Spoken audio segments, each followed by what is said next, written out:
Hello friends, நம்ம நாட்டில் என்னன்னா 90s கிட்ஸ் எல்லாம் எப்படா நமக்கு கல்யாணம் ஆகும்னு சொல்லி சுத்திக்கிட்டே இருக்கிறாங்க. ஆனா சில நாட்டில் இருக்கிற இளம் பெண்களும் சரி பசங்களும் சரி கல்யாணம்னாலே 8 அடி தூரத்துல தள்ளி ஓடுறாங்களாம். இதை பத்தி தான் நம்ம இன்னைக்கு இந்த வீடியோல பார்க்க போறோம். மறக்காம அறிவரங்கம் சேனலுக்கு சப்ஸ்கிரைப் பண்ணுங்க.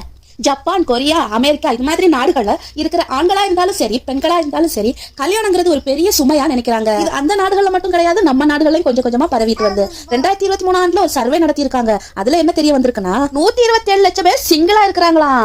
அதுல 53% பெண்களாம், அதுல 47% ஆண்களாம். இப்படி கல்யாணமே பண்ணாம சிங்கிளா வாழ்றவங்க என்ன நினைக்கிறாங்கன்னா சிங்கிளா இருக்கிறது தான் நல்லதுன்னு நினைக்கிறாங்களாம். ஏன்னா அவங்க வீட்டுல சமையல் பண்ணும்போது அவங்களுக்கு மட்டும் சமைச்சா போதுமா, அவங்க பார்ட்னருக்காகவோ அவங்க பிள்ளைங்களுக்காக சமைக்க தேவையில்லையா, வீட்டுல இருக்கிற அவங்களுக்கு மட்டும் சமைச்சா போதுமா.